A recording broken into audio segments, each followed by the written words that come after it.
오늘 본문의 말씀을 가지고 교회는 무엇에 전력해야 하는가, 지난주에 이어서 둘째 같은 제목으로 두 번째 설교를 하도록 하겠습니다. 지난주는 교회가 무엇을 전력해야 되는가 같은 제목이었죠. 그래서 지난주에는 약간 소극적인 측면이 있었어요. 그래서 우리가 거짓 가르침을 분별해내고 교회를 지켜내는 것이 이제 핵심적인 메시지였다라면, 이건 좀 오늘 하는 내용들은 좀 적극적인 내용이다. 우리가 이런 소극적인 것보다 우리가 무엇을 전념하고 그걸 할 수 있겠는가, 뭘 전념해야 되는가, 거기에 대해서 우리가 말하는 것이라고 할 수가 있습니다. 지난주 설교를 우리가 좀 다시 한번 잠깐 살펴보도록 하겠습니다. 바울은 이 거짓된 진리를 가리키는 자들이 많이 나타날 거라고 그렇게 이야기를 했죠, 그죠?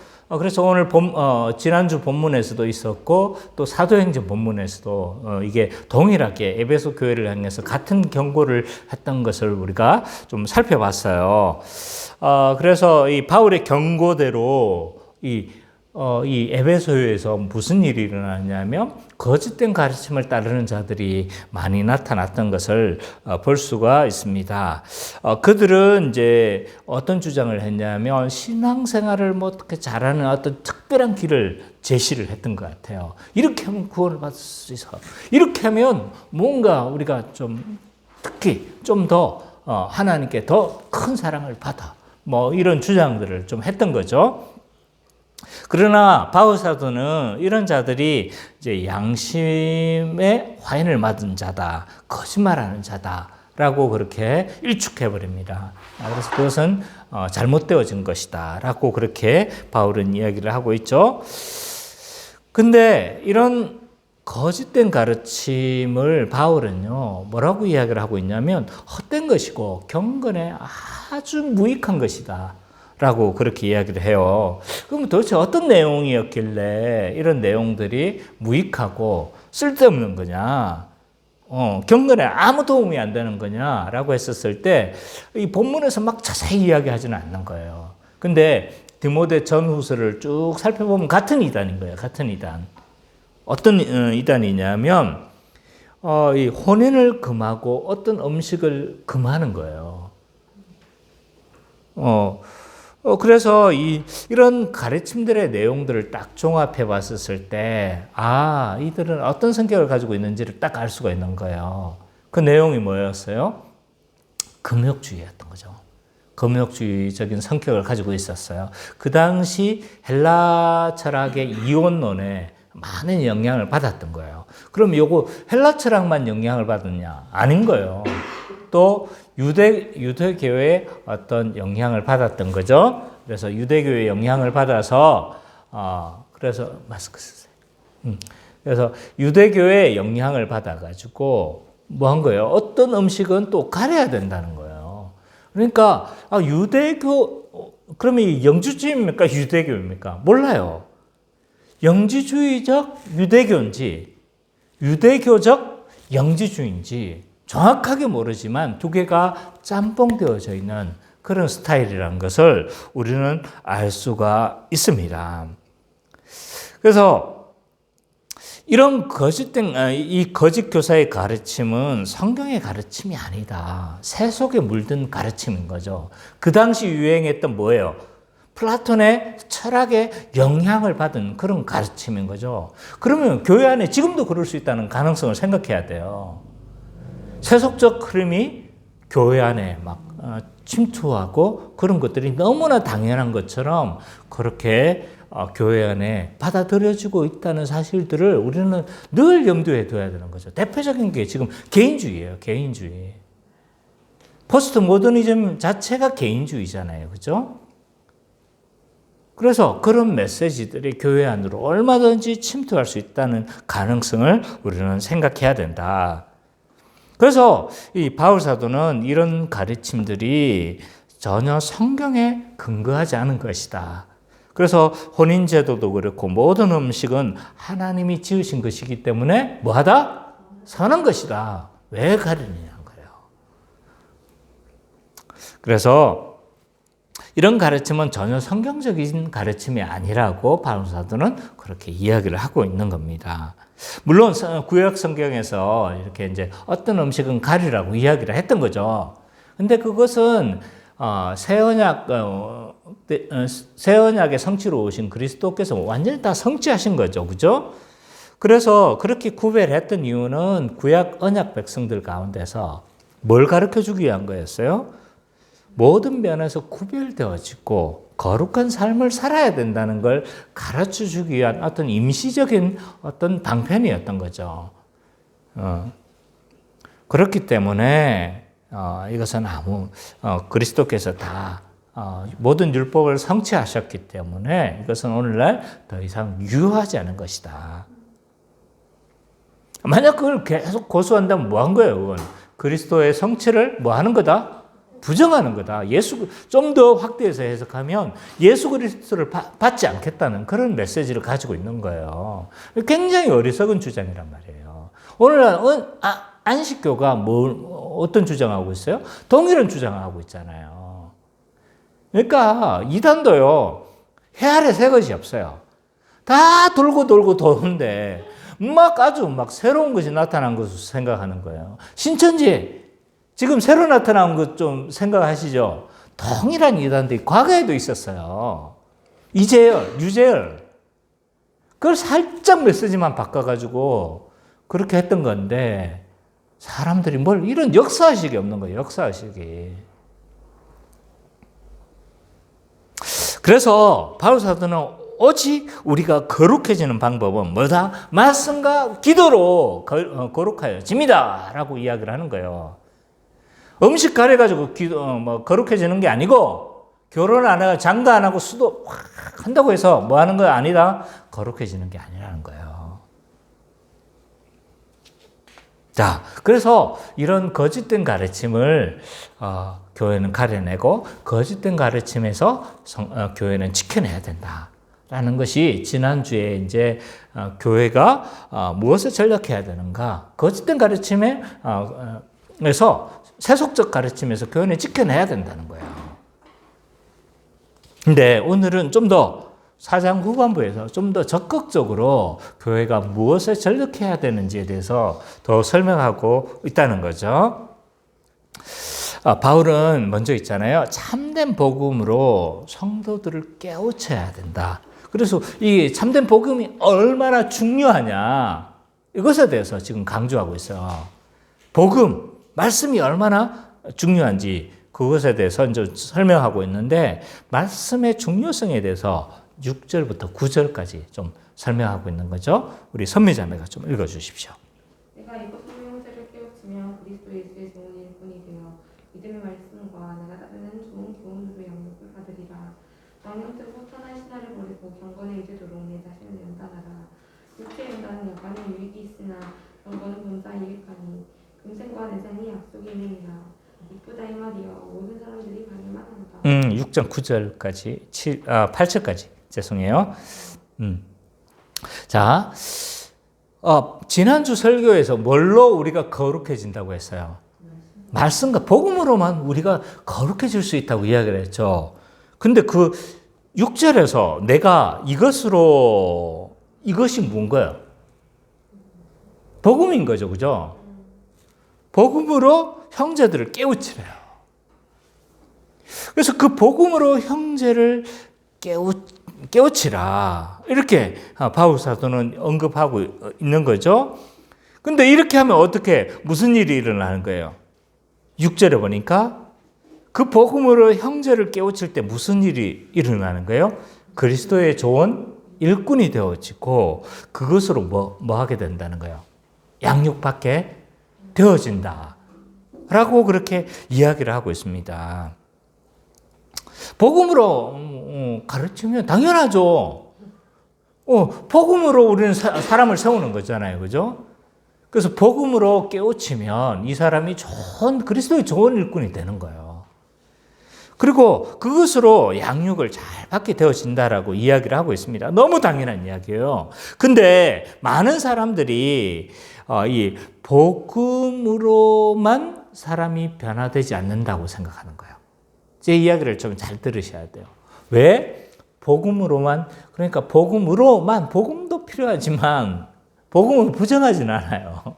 그럼 교회가 아니니까, 그죠? 근데 뭔가 다른 게 필요하다. 이런 생각들 가지고 있는 것 같아요. 그래서 많은 사람들이 복음으로 약간의 회의를 가지고 있는 거예요.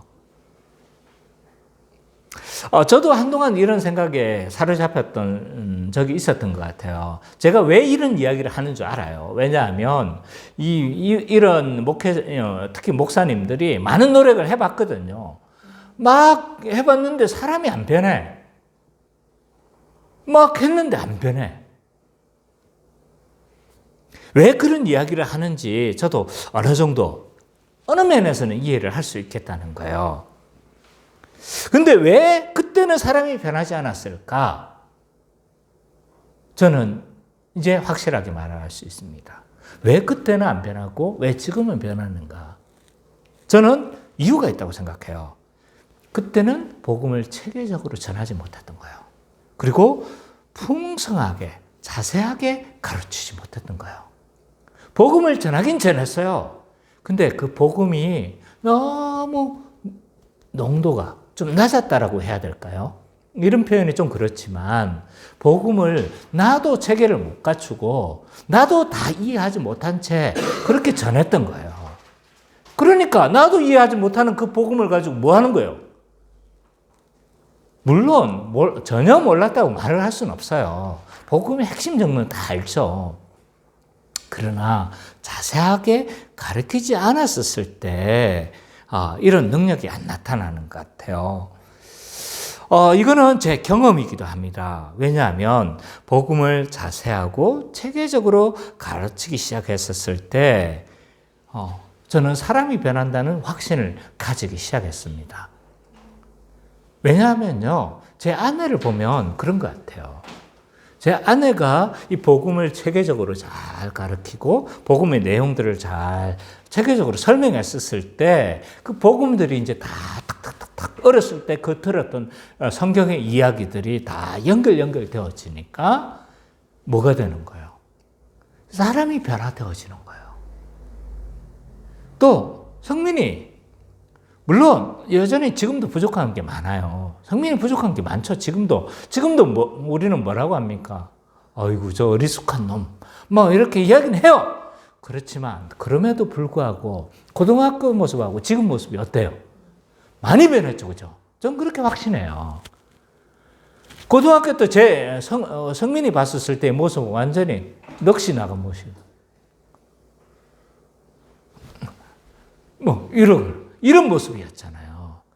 그러나 지금도 많이 부족한 모습이 있지만 그러나 많이 변했어요. 누가 저렇게 변했을 거라고 생각을 하겠어요? 저는 이 복음의 능력이라고 생각해요. 복음을 체계적으로 자세하게 풍성하게 가르친다라면 저는 누구나 대부분의 사람은 변화되어진다. 이 확신을 가지고 있습니다. 근데 변화되지 않는 사람은 뭐예요? 왜 변화되지 않는 사람은 변화되지 않는 걸까요? 저는 그 사람 불신자라고 생각해요. 교회 안에 있지만 불신자라고 생각해요. 대부분의 신자는요, 복음을 체계적으로 잘 설명하고 이렇게 했었을 때 대부분의 변화들이 일어나는 거죠. 물론 어떤 사람은요, 성품이 너무 좋아가지고 별로 변화되는 걸 생각 못 할 수도 있어요. 겉으로 드러나는 모습은 크게 다른 거 없었거든. 그러나 복음에 대한 태도는 달라졌을 거예요. 자, 따라서 복음으로 깨우치면 어떻게 되는 겁니까? 그리스도의 좋은 일꾼이 되는 거예요. 말씀으로 양육되어지는 거죠. 그래서 십자가의 은혜를 알면 어떻게 하는 거예요? 그 은혜에 따른 삶이 자연스럽게 따라오게 돼 있어요. 그리고 복음을 잘 알고 죄에 대한 그리스도께서 얼마나 이 죄에 대한 희생을 알고 그리스도께서 얼마나 이 죄에서 구원하시기 위해서 어떤 구속 역사를 이루어 가셨는가를 알게 되어지면 어떻게 되는 거예요? 우리 죄를 그렇게 함부로 지을 수 있을까요? 저항하게 되어지는 거죠. 왜 우리는 그러지 않느냐? 결국은 복음을 충분하게 설명하지 못했기 때문이다. 복음을 모른다고 말을 할 수는 없어요. 그러나 복음을 자세히 말해야 될 필요성은 있는 것 같아요.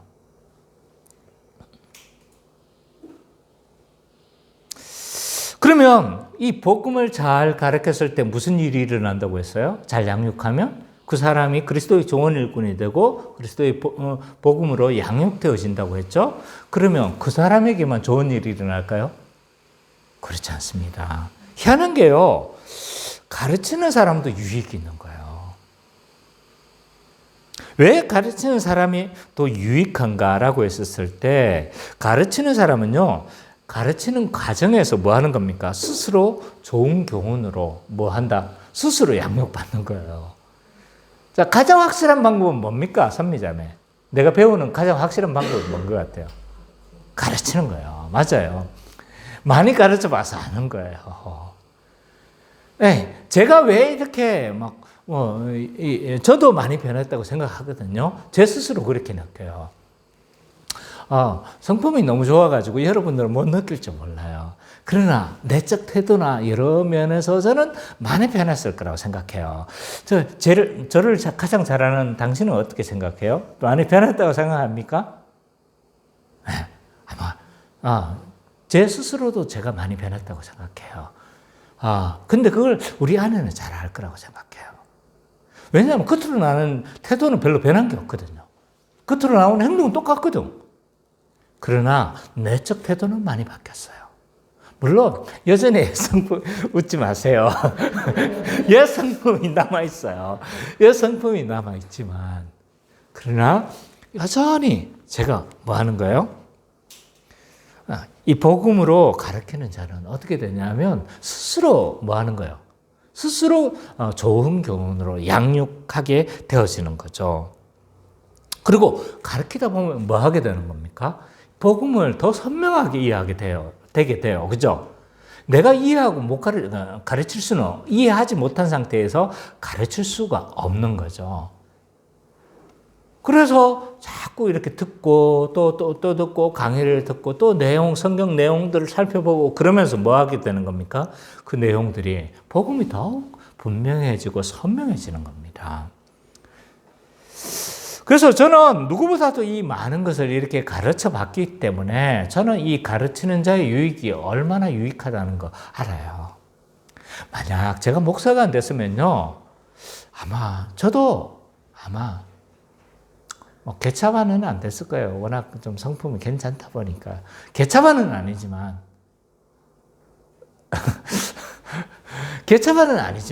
그렇지만, 아마 여러 가지 면에서 어려움들이 많이 있었을 거예요. 그런데 내가 가르치는 자로 복음을 설명하는 자로 서다 보니까 많은 것들을 어떻게 하게 되는 거예요. 복음에 대해서 분명하게 이해하게 되고 알게 되어지니까 많은 유익함을 얻게 되어진 거죠. 그래서 내가 복음을 더욱 선명하게 알고 싶다라고 했었을 때는 가르치는 자가 되십시오. 그래서 내가 복음을 가르쳐 보기 시작하면요, 복음을 더욱 선명하게 이해하게 되고 더 많은 유익들을 누리게 되어집니다. 저는 이거 선미자매가 좀 이것을 이해할 거라고 생각을 해요. 그래서 오죽하면요, 헬라어도요, 가르치다와 배우다가 같은 어근이에요. 같은 내용이에요. 같은 단어예요. 그래서 어떤 사람 책을 쓰는데요. 배우는 이의 7가지 법칙이라고 하는데 사실은 그 책의 내용을 봐보면요. 뭐냐면 가르치는 자의 7가지 법칙인 거예요. 그래서 성육화의 법칙, 기독교 교육학에 대한 내용이거든요. 근데 배우는 이의 7가지 법칙이라고 이야기를 해요. 왜냐하면 그 헬라어 그걸 알기 때문에 그런 거죠. 그래서 가르침으로 사람들은 성숙해지는 겁니다. 그래서 내가 부족하기 때문에, 내가 덜 준비되었기 때문에 가르치지 않는다고 하면 어떻게 하는 거예요? 그만큼 어리석은 게 없다. 그건 끝까지 내가 안 배우겠다. 이런 태도인 거죠. 좀 부족하지만 내가 가르치기 시작할 때 뭐 하게 되는 거예요? 더 분명한 복음에 대한 확신을 가지게 되어진다라는 거죠. 그렇기 때문에 신자는요, 뭐라고 이야기를 하고 있습니까? 7절에서 운동 경기하는 것처럼 복음으로 경건을 연습해야 된다라고 이야기를 해요. 복음으로 경건을 연습하라. 운동 경기하는 것처럼. 많은 사람들이 운동 경기를 안 해봐서 운동을 준비할 때 이게 얼마나 고된 절제와 훈련이 필요한지를 잘 몰라요. 성민이는 알겠죠, 그죠? 운동선수는요, 승리하기 위해서 굉장한 절제와 인내와 훈련이 필요하죠. 그래서 우리 성민이도 그 입시 준비를 했었기 때문에 이게 얼마나 고된 절제와 인내가 필요하다는 걸 알고 있는 거죠. 그러기 위해서는 술이나 음식이나 이런 것들을 절제해야 돼요. 제가 지금 한 4, 5kg를 뺐어요. 건강에 문제가 생기고 난 이후에. 근데 죽을 힘을 다하는 거예요, 지금. 4, 5kg 빼는데. 그래서 이런 막 먹고 싶은 음식이 얼마나 많은지 아세요? 내가 오죽했으면 며칠 전에 빵이 너무 먹고 싶어가지고 빵을 사와가지고 그냥 아작아작 먹었어요. 단 게 너무 먹고 싶었던 거예요. 그래서 이런 우리가 어떤 몸을 만들고 운동 선수처럼 그렇게 승리하기 위해서는 뭐 하는 거예요? 많은 절제를 해야 되는 거죠. 그러고 나니까요, 유익이 많아요.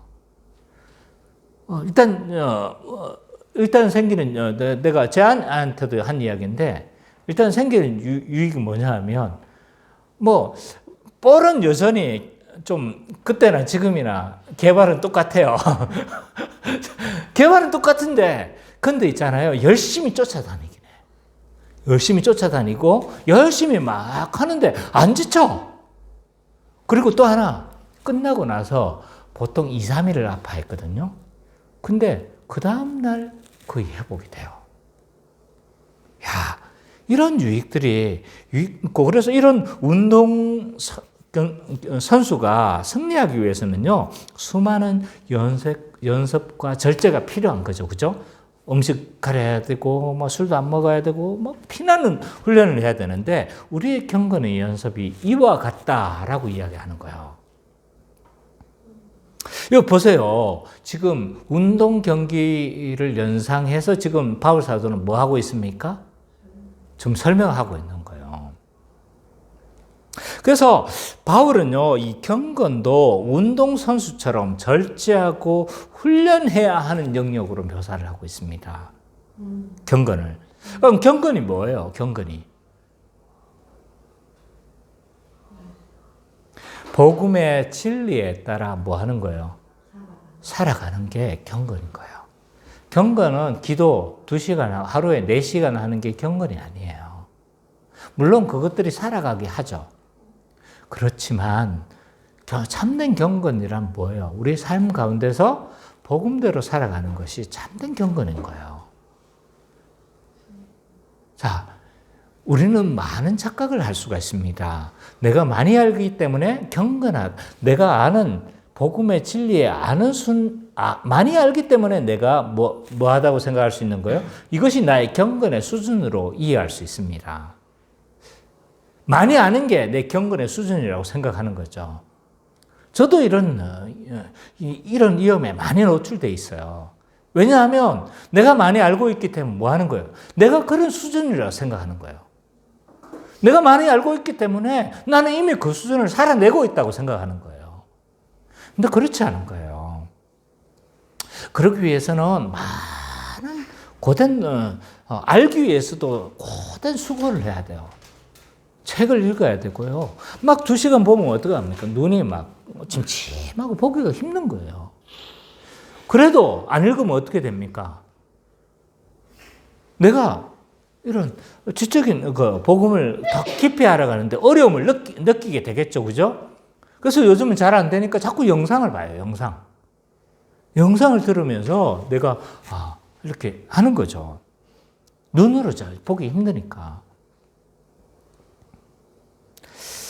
그것만 그렇습니까?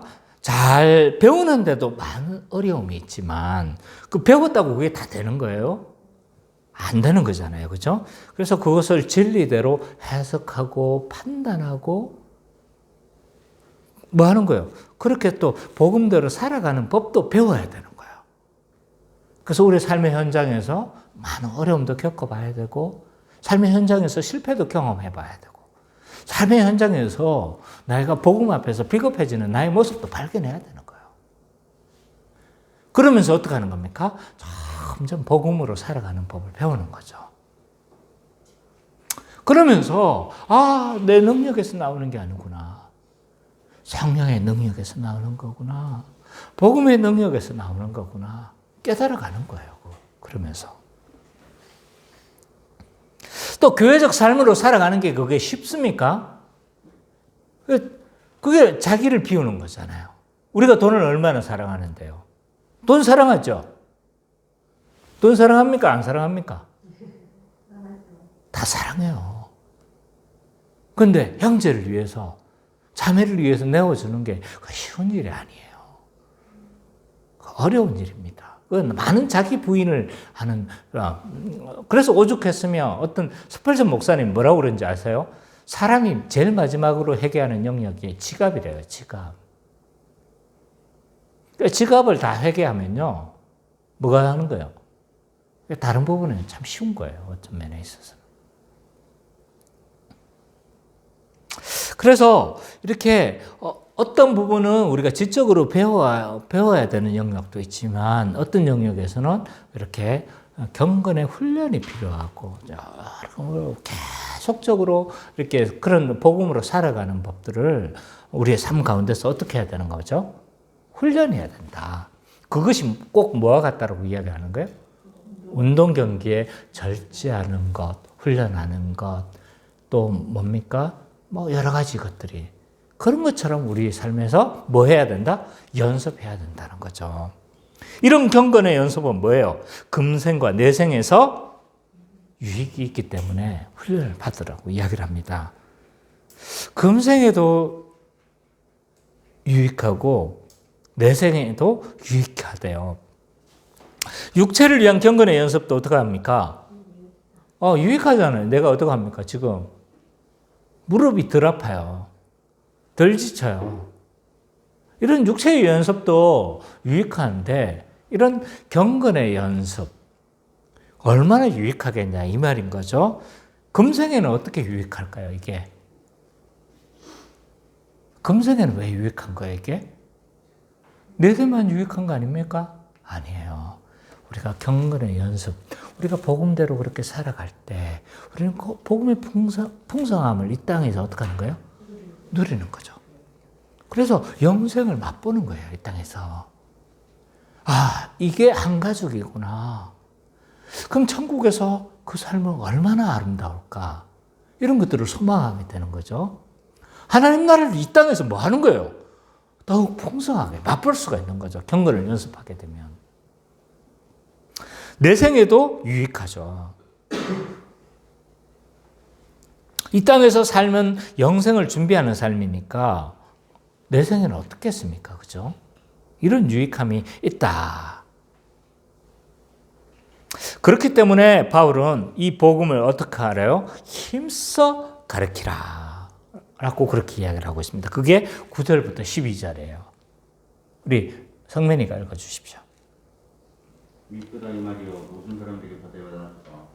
이를 위하여 우리가 수고하고 힘쓰는 것은 우리 소망을 살아계신 하나님께 둠이니 곧 모든 사람 특히 믿는 자들의 구주시라. 너는 이것들을 명하고 가르치라. 누구든지 내 연소함을 업신여기지 못하게 하고 오직 말과 행실과 사랑과 믿음과 정절에 있어서 믿는 자에게 본이 되어 내가 12절까지만. 예. 그래서 이 복음을 힘써 가르치라고 이야기를 해요. 근데 이 복음을 다시 한번 설명하면 미쁘다 이 말이요 할 때는 보통 복음에 대한 설명인 거예요. 그러면서 복음에 대해서 다시 설명하면서 이 복음이 미쁘죠. 당연히 그렇지 않겠습니까? 그죠? 그래서 이 복음을 가르치는 일에 뭐 하라고 이야기를 해요? 11절에 보니까 너는 이것들을 명하고 가르치라. 라고 그렇게 이야기를. 그래서 이 복음을 가르치고 전념하라고 그렇게 바울 사도는 이야기를 하고 있는 겁니다. 자, 한 사람의 관심사는 어디에서 드러날까요? 무엇을 전념하고 있는가, 저 사람이? 시간하고 돈 쓰는 거 보면 알아요. 대부분 돈 투자하는데 가장 사랑하는 게 우리가 하나님 다음으로, 하나님보다 더 사랑하는 사람도 있겠지만 하나님 다음으로 우리가 사랑하는 게 뭐냐면 돈이에요, 돈. 그래서 이 돈 쓰는 거 보면 뭐 하는 거예요? 아, 이 사람이 어디에 관심이 있는지를 다 아는 거예요. 그래서 자, 성민이 축구화 20만 원짜리 사면 아깝습니까? 안 아깝습니까? 있으면 아까워요, 안 아까워요? 별로 안 아깝죠, 그죠? 투자할 만하다고 생각하죠? 선미자매, 축구에 20만 원 투자하고 싶어요? 절대 안 하고 싶을 거예요. 관심사가 아니니까. 그러니까 우리가 돈을 어디에 쓰는가를 보면 뭘 알 수 있는 거예요? 우리의 관심사를 알 수가 있는 거죠. 그리고 시간 쓰는 것도 마찬가지예요. 시간 쓰는 거 봐보면 이 사람의 관심사가 뭐에 있는가를 다 알 수가 있는 겁니다. 우리 교회는요, 어디에 돈을 쓰는가 잘 살펴봐야 돼요. 우리 교회는 돈을 어디에 쓰는가. 그래서 양육하고 복음을 가르치고 이런 데에서는 뭘 아끼지 마라? 돈을 아껴서는 안 되는 거죠. 그래서 저는 어떤 한 교회에 이런 이야기가 있어요. 부교역자들 사례 수준을 있잖아요. 그 담임 목사 수준으로 해주는 거예요. 그러면 그 교회에 많은 부목사님, 좋은 훌륭한 목사님들이 가겠습니까? 안 가겠습니까? 가겠죠, 그죠? 좋은 소문이 날 거 아니에요.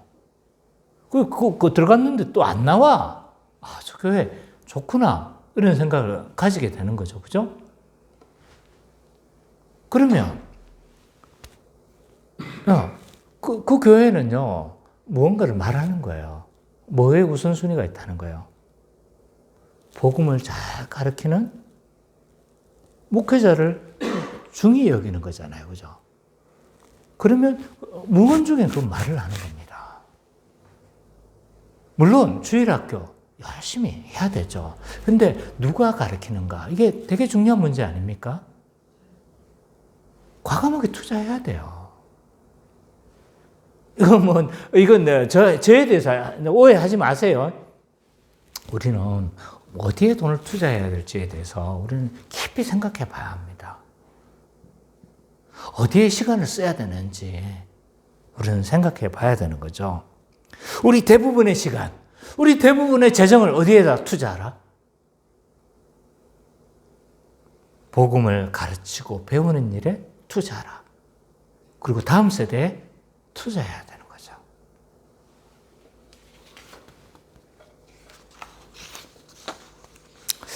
그렇기 때문에 이 가르치는 자는 어떤 태도로 가르쳐야 되는가? 12절에 나타나 있어요. 12절을 보니까 전반부에 뭐라고 이야기를 하고 있습니까? 누구든지 내 연소함을 업신여기지 못하게 하며 12절에 보면 있죠, 그죠? 이 말의 의미가 뭘까요? 내 연소함을 업신여기지 마라. 물론 디모데가 나이가 어렸어요, 그죠? 어리긴 어렸지만 그럼 나이 많은 척하라 이 말입니까? 연소함을 업신여기지 말라 이 말을 이렇게 말을 할 수가 있어요. 복음을 전하는 자가 영적 권위를 잃어버려서는 안 된다는 거예요. 나이가 어리든 많든 뭐 해야 되는 거예요? 영적 권위가 있어야 되는 거예요.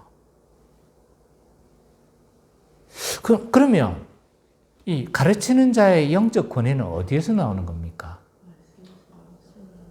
영적 권위는 어디에서 나오는 거예요, 도대체? 그 사람이 뭐 이렇게 뭐 이렇게 해야 영적 권위가 나오는 겁니까? 아니면 담임 목사야 영적 권위가 나오는 겁니까? 부목사는 영적 권위가 없는 겁니까? 자리에서 나오는 게 아니에요. 세상의 권위는요, 자리에서 나와요. 어떤 자리에 있느냐에 따라서, 그래서 이 사람이 부장이면 부장의 권위를 행사할 거고, 이 사람이 교장이면 교장의 권위를 행사할 거고, 이 사람이 말단 사원이면 권위가 없네. 그렇죠? 말단 사원이면 권위가. 그러니까 세상의 권위는 어디서 나오는 거예요? 자리에서 나오는 거예요. 그러면 우리는 이 교회의 권위, 특히 가르치는 자의 권위는 어디서 나오는 걸까라고 했었을 때, 교회의 권위는요, 자리에서 나오는 게 아니에요. 위로부터 주어지는 겁니다. 위로부터. 그렇기 때문에 위로부터 오는 하나님의 통치가 뭐예요? 말씀이잖아요. 그죠? 말씀을 잘 드러내면 어떻게 되는 겁니까? 그리고 말씀을 잘 드러낼 뿐만 아니라 말씀대로 그렇게 말씀을 증명해내는 삶, 그러니까 모범된 삶을 살아내면 어떻게 되는 거예요? 그 사람 권위가 생기는 거예요. 말씀을 잘 가르치기도 해야 돼요. 근데 말씀의 능력을 그 삶에서 뭐 해야 되는 거예요? 보여서 해야 되는 거예요. 이때 권위가 나오는 겁니다. 그렇게 살아내면요, 이 사람은 아무 말 안 해도 뭐가 생기는 겁니까? 성도들이 인정하는 거예요. 그들이 참된 성도라면. 불신자는 안 그러겠죠, 그죠? 자기 이권에 따라서 막 목회자를 막 하겠죠. 근데 참된 성도라면요, 그 가르치는 자의 권위를 어떻게 하는 겁니까? 인정해 주게 돼 있어요. 경험적으로도 한번 생각해 보세요. 안 그렇습니까? 말씀을 잘 전하지도 못하고 말씀대로 저는 사는 모습이 없어. 그러면 어떡합니까? 우리는 뭐라고 막 하면 어떻게 해요? 예. 앞에서는 또 이렇게 하겠죠, 그죠? 그렇지만 속으로는 뭐 하는 거예요? 니나 잘해라. 이런 메시지가 있는 거예요. 겉으로 목사님 하겠지만, 그러나 참된 권위를 잃어버리게 되는 거죠. 근데 목사가 또 가르치는 자가 있잖아요. 복음을 잘 드러낼 뿐만 아니라 그렇게 살아내는 능력이 삶에서 그렇게 증명되어졌을 때 뭐 하게 되는 겁니까? 그 권위는 말하지 않아도 싹 드러나는 거예요. 제 주변에도 이런 목사님이 있어요. 그래서 그 목사님에게는 뭐 하는 거예요? 목사님은 친해지고 싶어서 오는데 내가 부담스러워서 막 내가 옆에 있으면 내 뭔가 연약함이 드러날 것 같고 막 그런 거예요.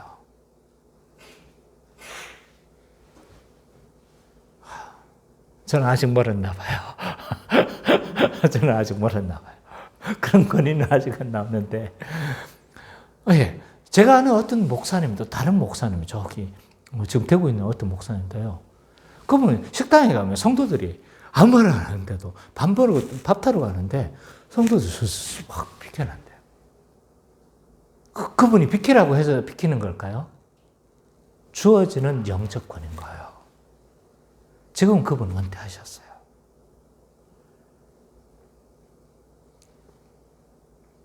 따라서 교회에 가르치는 자는 영적 권위가 하늘에서부터 주어는 것임을 알고 그것을 잘 전할 뿐만 아니라 그것을 정명해내는 삶을 그렇게 살아가는 거죠. 그래서 여기서 내 연수함을 업신여기게 하지 말라는 건요, 나이 많은 척하라 이런 말의 뜻이 아니라 복음 전하는 자로서 영적 권위를 가지고 영적 권위를 잃어버리지 말라는 거죠.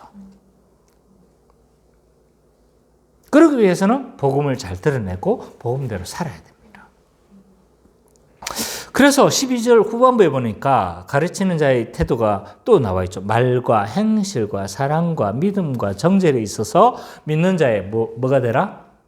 본이 되라. 이렇게 이야기하고 있는 거죠. 내가 했던 말이 여기서 나오는 거예요. 위에서 주어지는 권위를 뭐 하는 거예요? 행실로서 뭐 하라는 겁니까? 증명하라는 겁니다. 요즘만큼 권위를 싫어하는 시대도 없어요. 맞죠? 포스트 모더니즘, 절대적 가치를 인정하지 않습니다. 그래서 이 포스트 모더니즘 사회에서 절대적으로 하는 건 뭐냐면 해체주의. 왜? 절대적인 가치가 없으니까 뭐가 형성이 안 돼요. 권위도 없어요. 해체주의적인 이런 특징이 나오는데, 그래서 이 절대적 가치가 없는 시대에 우리는 살아가고 있기 때문에, 그걸 인정하지 않는 시대를 살아가고 있기 때문에 권위주의를 굉장히 싫어합니다. 그래서 이 권위를 막 행사하려고 하는 사람을 우리는 속된 말로 뭐라고 합니까? 그렇죠. 다 알잖아요, 지금. 꼰대라고 하는 거예요, 꼰대. 이게 다 포스트 모더니즘 시대를 살아가고 있기 때문에 이런 용어도 자연스럽게 나오는 거예요. 그렇기 때문에 우리의 삶에서 말씀의 능력을 삶에서 드러내지 않으면요, 많은 사람들이 지금 시대와 더불어서 더 뭐 하지 않는다? 말씀을 듣고 양육받으려 하지 않을 거라는 거죠. 그래서 복음의 능력이 삶에서 드러날 때, 그렇게 말씀을 두려워하는 삶을 살아가려고 할 때, 뭐 하는 거예요? 그제서야 복음을 알고 배우려 할 겁니다. 이건 부모도 마찬가지인 거죠. 우리가 부모로서 자녀를 양육하는데, 복음을 두려워하지 않고 복음대로 살아가려고 하지 않을 모습, 전혀 그런 모습이 없어. 그러면 뭘로 하는 거예요? 아무리 말로 교회 잘 가야 된다, 하나님을 경외해야 된다, 아무리 말로 해도 들으려고 하지 않는 거죠. 꼰대라고 생각하는 거예요. 우리는 가르치는 자로서 어떠한 태도를 써야 되는지 잘 새겨 들어야 될 것 같아요. 다 새겨 들어야 돼요. 왜냐하면 앞으로 뭐 계속 자녀로만 있을 거예요? 좀 몇 년 후면 이제 애 아빠 될 거예요. 몇 년 후면요, 애 엄마가 되는 거예요. 어떤 태도로 가르쳐야 될지 생각해야 합니다. 남의 이야기 아니라니까요. 그날이 속히 오리라. 아멘을 안 하네. 그날이 속히 와야죠, 지금. 그죠? 뒤에 한 형제는 아멘 했어요.